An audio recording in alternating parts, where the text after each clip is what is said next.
Hello, this is Dr. Eric Bricker from A Healthcare Z, and this is the How to Sell in Healthcare podcast. Today's episode will be on the sales season for employee benefits, health insurance, and healthcare. Yes, there is a large degree of seasonality in employee benefits, health insurance, and healthcare sales, and understanding the timing of that seasonality is super important, because if you try to sell if you try to get the sale during the wrong time of the season, then you're totally going to fail.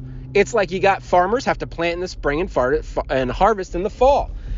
Similarly, employee benefits professionals need to plant during some times of the year, and they need to harvest during other types of the year. And that changes based upon the size of the employer that you are selling to. So let's go through that now. Let's start with small group and mid-market sales season. Now, let's start with, of course, January 1st. And why are we starting with January 1st? It's because greater than 80% of employers have their insurance plans renew on January 1. So that means that they have gone, let's work backwards now. That means they've gone through open enrollment sometime in October, November, or the beginning of December, which means that they have made their choices on which vendors they're going to use and their budgetary decisions, et cetera, et cetera. In the small group, they are typically going to be, again, this is groups under 100, they're going to be fully insured, which means they're not even going to get their renewals from their insurance carrier until like the second week of September, maybe the third week of September. So, and I won't even talk about the strategy about how the carriers intentionally want to drag their feet as long as possible so that they can get their claims experience in, and also so that they don't give the employers enough time to effectively shop their coverage. But that's another conversation for another day. However, just know that for groups under 100, they're not going to make their buying decision for you probably until August at the earliest. So August, September, October, we had a ton of groups still in December that were making buy decisions. And so it really wasn't until almost Christmas. It was essentially the third and fourth week of December where the quote unquote buying decisions for January 1 starts. That was really sort of the deadline for them. Okay. Likewise, it is, they can always, depending upon your solution, et cetera, they could make a buying decision off cycle, or they could have a non-1-1 plan year. Again, it's going to be less than 20% of all of those groups that are going to have non-1-1 plan years. So just know that it can happen, but it's the vast minority of groups that are going to be in that scenario. Okay, what does that mean? That means that for then the broker, again, who's going to be driving a lot of the decision-making or heavily influencing the decision-making for a lot of these small groups, that they are going to typically have some type of, not always, but sometimes they're going to have a mid-year review sometime in, let's say, May or June. But oftentimes they only meet with them once a year. They might have a couple of phone calls with them. You might have a webinar or a conference call to discuss some new ideas with the employer, maybe over the spring. But a lot of this is going to be educating the brokers and consultants about the brokers in the small group about your solution in the first half of the year. So really January through June is your prime educational opportunity. Now, typically it was harder to get in front of brokers during the summer because their kids were out of school, and a lot of times they were on vacation. You could still do it, but it was just harder. And actually, so I'm recording this in December, actually getting on a broker's calendar and contacting them in December to be like, hey, I'd love to get on your calendar in January. It's a great opportunity to do that, because oftentimes the brokers themselves, remember, it's part of their value add to their customers to be aware of the solutions that are in the marketplace. So if the broker is good and they're doing their job, they actually want to talk with you because they need to educate themselves about new and innovative solutions in the marketplace, because they would hate to be caught flat-footed where another broker calls on their customer and talks to them about a new solution that they weren't even aware of. Okay, that's going to make them look bad. So they actually have motivation. And I would actually use that as part of the prospecting of talking to them to be like, look, you need to be aware of us. We may or may not fit with some or all of your groups, but you need to be aware of us such that if you have a competing broker talk to your group about our solution and you are not already aware of what we do, that's going to make you look bad. So you want to use peer pressure to get them on the phone with you. Again, you're going to start 5-minute phone call, then 30-minute presentation. And so really, January through June is a fantastic opportunity to do that. Now, pause. Let's now apply this to the mid-market. Let's say groups 100 to 2,000. This is going to be a mix of fully insured groups that are 100% credible and self-funded groups. Now, the same calendar will hold true for those mid-market brokers with some differences. Here are the differences. Especially for the self-funded groups, they will start their remember, because they actually have potentially a dedicated VP or director of benefits, or a benefits manager or a benefits analyst, then they actually have people, they have staffing within their HR department that can actually devote some or all of their job to employee benefits, which means they actually have the bandwidth and the time and the interest and the competence to actually learn about your solution earlier in the year. So you're not just going to be educating the brokers and consultants during the January through June period of time, but you're going to then want to then have in-person meetings, conference calls, webinars, etc., then with those benefits people as well. Oftentimes facilitated by the broker, because in the mid-market you're going to do mainly channel sales. But it is very reasonable to want to get, now you're not going to get sometimes you're going to get a buy decision by, for very proactive employers, you're going to get a buy decision by June, July, because that's when they're doing their budgeting for the following plan year, for the January 1 of the following year. Now, obviously, the closer the group is to 2,000 employees, the larger the group is, the earlier they will do their budgeting in the year.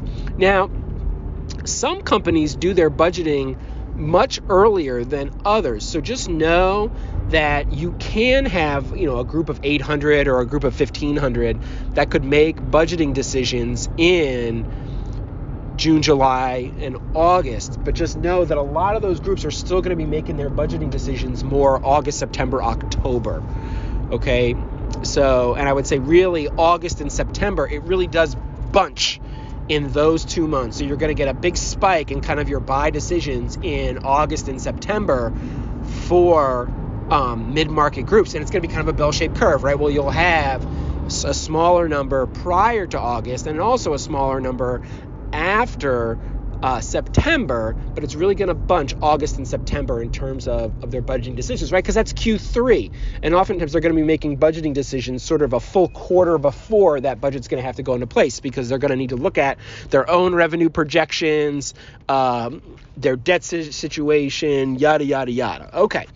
So this is where, if you are doing educational inbound marketing, which again is really good for the large market, but it can help for some of the brokers and some of the mid-market employers too, that's where you really want to push down hard on your educational webinars, presentations, in a pre-COVID era or in a post-COVID era, doing in-person conferences.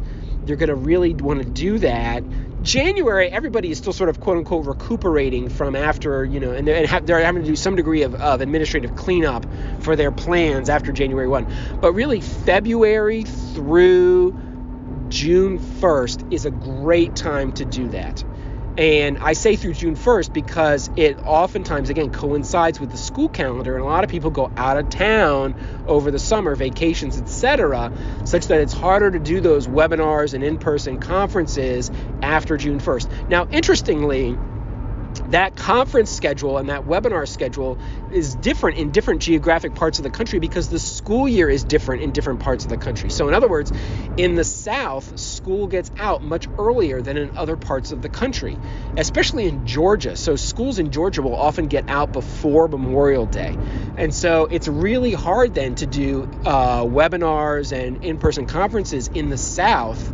Really by mid-May is when that starts wrapping up. Whereas in the Northeast and on the West Coast, their schools go through mid-June. So you can still do webinars and in-person stuff if you're doing, like, we did a fair number of like local and regional conferences where we would travel and create sort of a conference on the road, if you will, in Chicago, for example, that, the Illinois schools, they'll go through the second or third week of June. So you can still, end of May, after Memorial Day, you can still get away with a quick conference before the end of the school year. So you want to be able to time your sort of conferences around people's availability and the school year. Okay, now that gets us to the large market. And for the calendar, I'm going to actually separate out large market from jumbo. And I will basically say that large market is going to be 2,000 to 20,000 and jumbo is going to be 20,000 plus.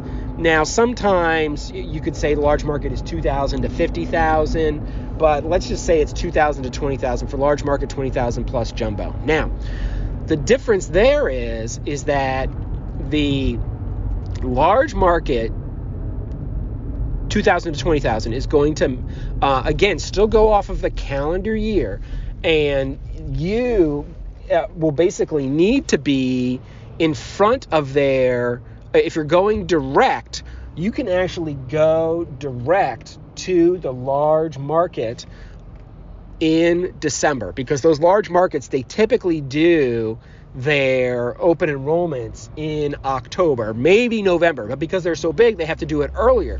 So a lot of the stuff is like, locked and loaded. It's like in place for the following plan year. It's kind of already done. So in December, a lot of times these people are already starting to look ahead for not January 1 of the following year, but January 1 of 2 years from now. So you can, absolutely, you can start, emails and cold calls and being like, hey, can I get on a 5-minute call with you in December? And you might be able to get on a 5-minute call with them in December. And then you're going to do a deeper dive, 30-minute call, not until January or February. So it actually starts a few months earlier. Now, because, again, large market stratifies. There are a lot more large market groups between 2,000 and, let's say, 8,000 than there are 8,000 to 20,000, right? Because there's just a lot more of those smaller large market groups. Now, for them, you might still want to go occasionally, especially if you have a good relationship with a broker consultant from the mid-market. They might have a handful of groups that are 2,500, 3,000, 5,000, such that you actually want to be able to educate those brokers and consultants then before they bring you into those smaller large market groups. So again, you can get on their calendar in December or ping them in December to get on their calendar in January, right after the first of the year. So my point is that the prospecting doesn't have to be dead in December. My point is that it would not be smart to prospect small group in December. That's a bad idea. It would not be good to prospect brokers that do mostly small group, but then just happen to have a handful of 300 and 400 employers in December. That's not going to make sense.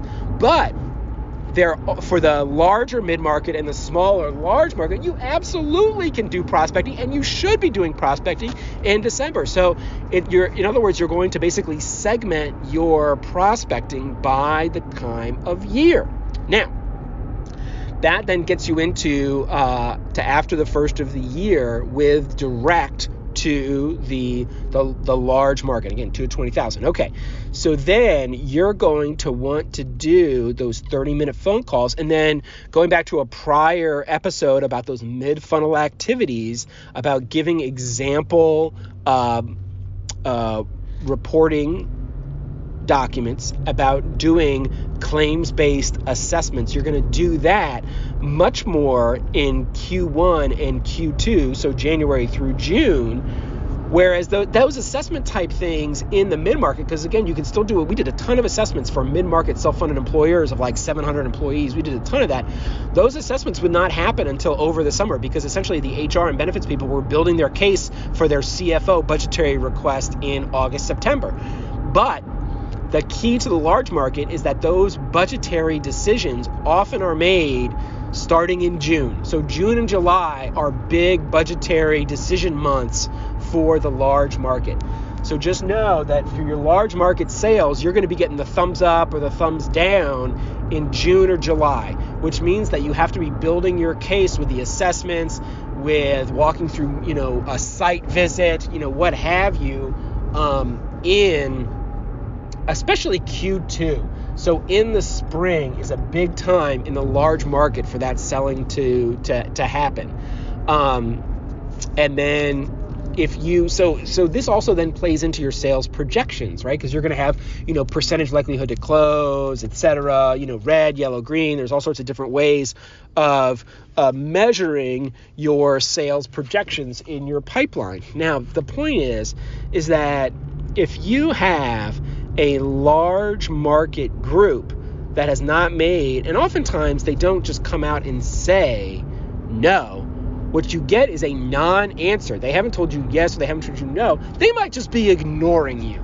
And so time and time again, myself included, because salespeople have to be internally optimistic, people say, I just haven't heard from that yet, and you got your fingers crossed, and you're holding out hope that they still might say yes. But listen, if the group's over 2,000, and certainly if the group is over 5,000 or 10,000, the likelihood that they're going to say yes after October 1st gets exceedingly low. And the likelihood that they're going to say yes after September 1st is exceedingly low, because they've already made their budgetary decisions by then. And they basically, it's like, look, if they're going to tell you no, they're either, it's kind of an awkward conversation, they don't want to disappoint you, so basically they just won't call you back.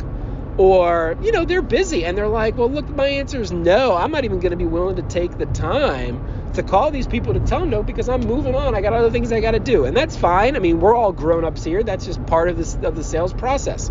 So that is important for your sales projection. So let's say you've got, let's just use round numbers. Let's say you've got 10 large groups that you have in your pipeline, okay? And you have heard, congratulations, you've heard from 2 of them that they are going to move forward with your solution. Now, it's going to be a verbal yes, right? You're not going to necessarily get a signed contract. All you're looking for is a verbal yes between June and July for those large groups, because the contracting process also tends to be much slower within, because they got to send it, they actually have a legal department, or they got to send it to legal, et cetera, et cetera. So it might take them until like September, October, November to actually get the contract signed. Shoot, we would be doing like open enrollment presentations with some of our large market groups. The contract still wasn't signed. And we would be like, is this okay? And like that, we'd have to trust the HR person. They'd be like, oh yeah, we do this with our other vendors too. It's just the way our legal department works. And so that's the way it is. And so is there a low likelihood that you still might not get paid? Sure. But usually it works itself out. Now, the sales projection on those other 8 groups that did not buy by June, or did not give you the verbal yes by June or July, that essentially, if you want to be conservative, that needs to be brought to 0. They're not going to buy from you. So you need to pull those down to 0, or maybe you can squeeze in 1. And so however you want to do that projection, you take the average, annual recurring revenue for like the average size group of those, 8 that are left. And you're like, okay, you can keep that in your projections. Okay. But that is super important that you also adjust, that you use this sales calendar to adjust your sales projections over the course of the year. Now, there are political games that salespeople try to play with their sales projections. And I'm talking, because I was a business owner, because I own the business in addition to being sales, that I was not interested in playing political games around my sales projections.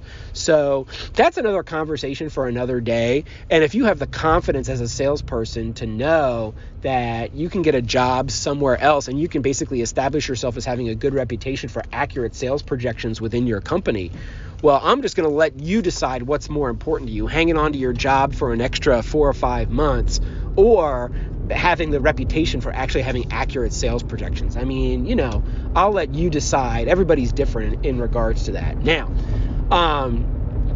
likewise, for your mid-market employers, for your 200 to 2,000, if you haven't had budgetary decisions by June or July, you're not bringing those folks down to 0. You might get, it might be just the opposite. You might have, let's say, 30 mid-market employers, and you might have heard from 3 that you have a yes buy decision by June or July, you do not take the other employers, the other 27 employers, and bring them down to 0 on July 31st. No, because there absolutely is still a lot of yes decisions that are made in August. Now, by August 31st, you need to start bringing down your mid-market sales projections if they are not, of course. I would definitely by August 31 start bringing those projections down, and definitely by September 30th bringing those sales projections down on the mid-market. Now, likewise, for the small group, would you bring those sales projections down to 0 if they haven't bought? You haven't even started having conversations with your potential customers in the small group in June and July. So notice, by July 31st, you're like winding down your like sales pipeline for a large group.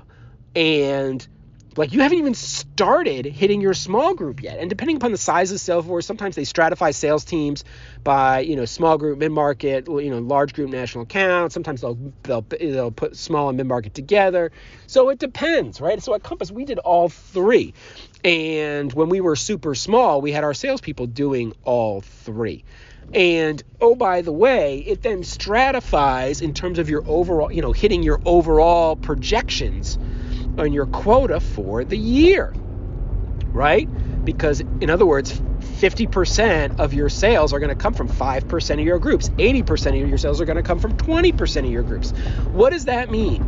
That means that by the time you get all of your large and your mid-market sales sort of wrapped up in verbal yeses by, let's say, September 30th at the latest, that means that if you're not at 80% of your quota, then you're probably not going to hit quota. Because, you can squeeze in another 20%. And listen, 20% is significant. I'm not downplaying 20%. You can squeeze in 20% more sales volume on your small group. But if you're only at 20% of your quota, it's probably fairly naive to think that you're going to get 80% of your quota from your small group, because they're just not as many lives. You're going to have a lot more groups, but they're going to be, 75 lives, 65 lives, etc. So it's important then in terms of, I was actually the sales manager too, so I had to actually along with, we sort of had a small, sales analytics, sales management team, then we had to do sales team based, analytics and projections for the entire sales team. And that was very important for forecasting and hiring. And so the wheels of the pipeline are very, and detailed insight into the pipeline is incredibly important for the business. And the holders of the key to the detailed insight into the pipeline are the salespeople. And salespeople, either because they're deceptive or because they're delusionally optimistic, do not always have the most accurate insight into that pipeline. And so it was super helpful for us to have an extra set of eyes on each salesperson's pipeline. And that's why we would do weekly reviews with each salesperson and we would talk group by group and broker by broker and consultant by consultant, so that we could get more you need to have more than one set of eyes looking at these things. And you need to have a lot of times sales calls will be in groups. And of course, everybody wants to sound much better than things are actually going on these group calls. So you don't have it as a group call. In fact, you don't even have a salesperson with multiple sales managers. You just do a one-to-one, because people are much more likely to be truthful if it's just a one-to-one conversation. And again, it's not, sometimes they're being deceptive, but a lot of times it's just, maybe, delusional is too hard of a word, but maybe they're just being overly optimistic about, how the sales are going to close. So the seasonality of employee benefits sales is super important to understand, because it's going to then determine which folks you're going to prospect to at which points during the year. It's going to help you measure and benchmark the responsiveness of that prospecting over the course of the year. It's then going to help you measure and benchmark the frequency of your 30-minute phone calls, in-person presentations, and your mid-funnel activities. Briefly to recap, because if you are not having activity Is it because your message is wrong, or is it because it's just the wrong time of year? And that's super important to differentiate, because if your message is wrong, then you need to change the messaging. But if your timing is wrong and your messaging is right, and you incorrectly misinterpret wrong timing as wrong message, then you're going to be changing your message and your slide deck and your prospecting, when in fact, that is the wrong thing to do. You're absolutely doing the right thing, but you're doing it at the wrong time. And it is a huge error to change what you are doing when the only problem is the timing. Okay? So, that is, and then of course in the sales projection is the final reasons why you want to have a detailed understanding of the seasonality of employee benefits, health insurance, and healthcare sales. So that wraps up this episode of the How to Sell in Healthcare podcast. Again, this is Dr. Eric Bricker with A Healthcare Z. Thank you so much for your time and attention on today's podcast, and I wish you the best of luck.